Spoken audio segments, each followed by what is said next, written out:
Sky Full of Elephants is set in the near future, and all the white people everyone's dead have died. Can you let us know how you conceived of this world and why it was important for you to tell this story? It was based off of the film Ferris Bueller's Day Off.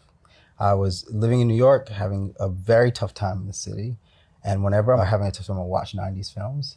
I'm watching Ferris Bueller one day, and I have this thought: what would this film look like if I took Ferris and replaced him with Trayvon Martin?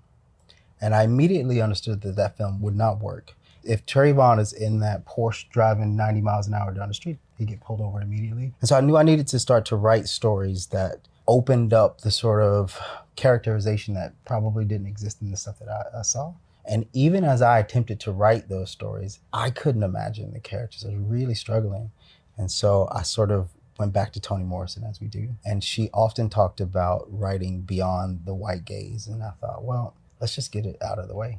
Let's figure out what the world looks like if that gaze is not present at all.